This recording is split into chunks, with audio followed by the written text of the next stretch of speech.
İngilizlik tarihçi Charles Bolger yazıp tamamlagan Yakup Bey'nin tercüme hali.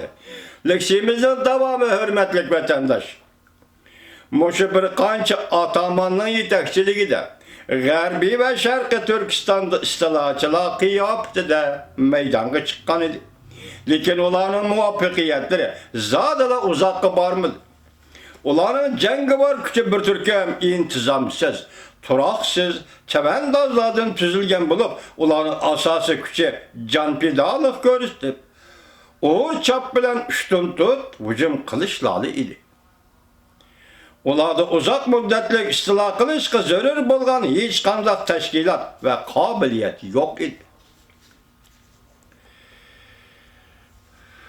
Tashkilot va qobiliyat yo'q edi.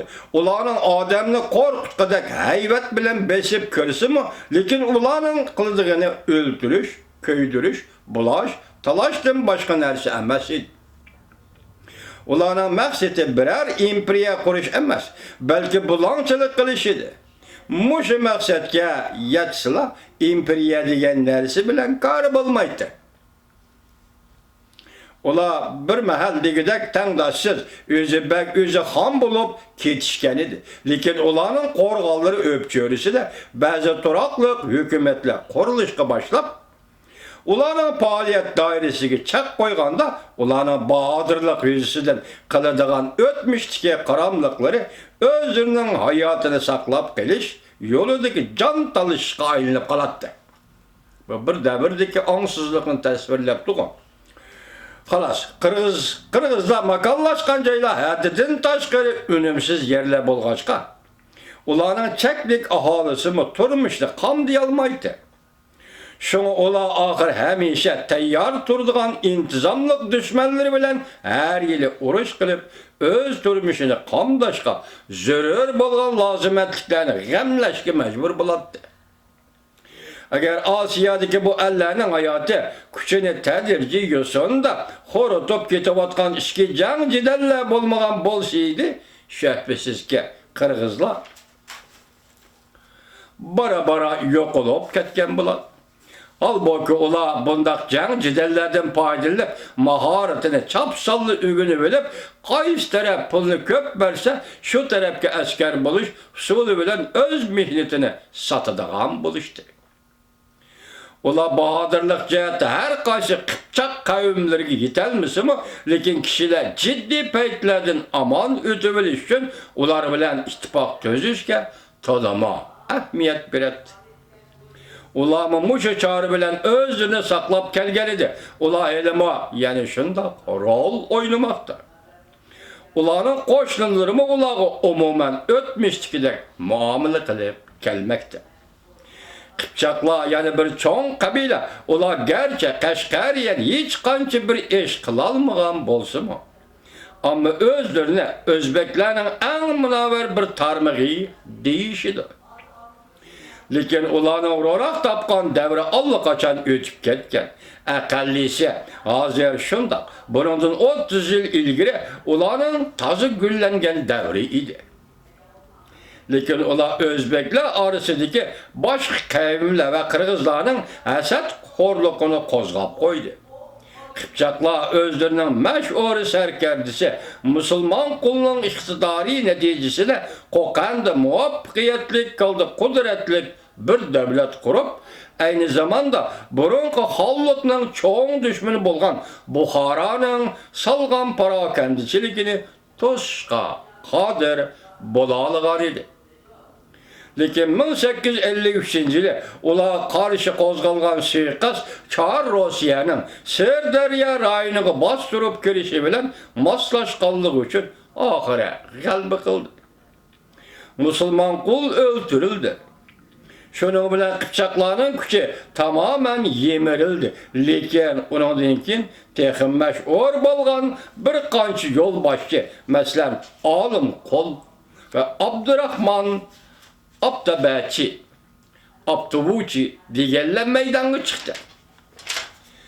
Yakup Bey'ning hukmronligidagi joylarning sharq qismiga tamoman degidek qalmoqlar yoki qalmoqlar bilan qandosh bo'lgan qabilalar makonlashgan edi. Manjuriya ve Cungariya ahalisinin mutlak köpçülüğü kalmakla bilen kandaş idi. Hatta Çar Rusya'nın Avrupa kısmındaki Volga, Don deryaları vadisideki bir muncha jaylag'ama moşa kabileler makallaşkan idi. Lekin kalmakla siyasi cihati hiç qancha muhim o'rin tutmaydi. Qalmaqlarning Qumluq çölünün şimalida ve Şarkı Türkistan bilen Jungo'nun aralığındaki bir ayında makallaşqanlarını hesapga almaganda bu bir kısmı Qalmaqlarning asası terkibi bir kilar idi. Bu nima degan gap? Bir kilar idi. Qalmaqla qadimki münasebetleri tüpeyilden Beijing hükümetiga beqanatdi. Ular ba'zida isyon ko'tarib markaziy hukumatga qarshi chiqqan va pat parokandichilik selib turgan bo'lsa-mu, ular hamon Jungo doiralaridan kechirim so'rab va ularga el bo'lib kelgan edi. Tungan yig'iliqida Qalmaqlar yana Jungoga sadoqatman bo'lib, turli sharoitlarda nihoyatda foydali xizmatlarni ko'rsatdi. Sharqi Turkistonda turishliq Jungo qo'shinlari asosan Qalmaq qabilalaridan şerik alıdı. Bu kabileler dini cihette ve Jungo hükümetiga bo'lgan sadoqatligi cihette Tungallar o'xshamaslığı bilan başqalardan alohida farq qilinib turadi. Tungallarning kelib chiqishi haqida xilma-xil rivoyatlar bor. Jungo Qashqariya bilan ilini qo'ldan berib qo'yishdi va Yoqubbek hukmronligining tarixida Tungallar ana shunday muhim rollarni o'ynaganlikdan kitapxonlarga bu voqeaga doir amaliy ahvolni tafsiliyroq tunishtirib o'tishimizga to'g'ri keladi. Jungoliklarning Tungan degan bu nomni qo'llanishi musulmonlar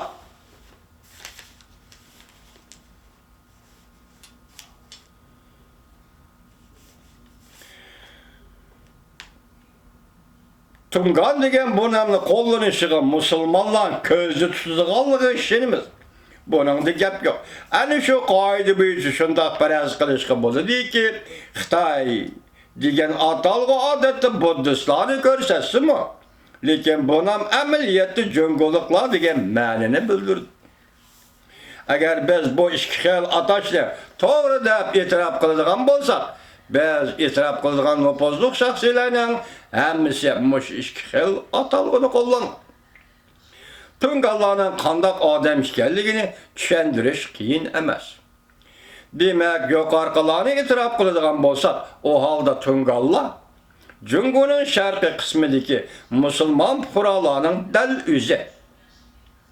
Lekin ba'zilar Tungallarni mustaqil o'ziga xos irqiy alomatlarga ega millat deb qaraydi. Bununcha bo'lganda Tungallarni 15-16 3 bitti asrning soni. Bununcha bo'lganda Tungallarni 5-6 asrdalar mustaqil bir jamiyat bo'lgan. Ular shu davrda Tangirtog'ni bo'ylab makallashgan va Qori shaharni o'zining markazi qilgan edi deyishga to'g'ri keladi. Kishilar umuman polkovnik Prajvalskiy boshchiligida elib berilgan bir qatimliq eng yangi tekshirishda bu ayında umuman bir muhim shaharning bo'lganligi ma'lum bo'lmadi deb qaralgan deyishdi. Bu yerda shuni ehtiyot e'tiqod o'taylik u chog'larda ular buddist edi. Lekin İslam dini 8 asrda Osiyada keng tarqalgan chog'da ular shu yangi dinga hammadan burun e'tiqod qilganlar qatoriga o'tdi. E'tiqod qilganlar qatoriga o'tdi.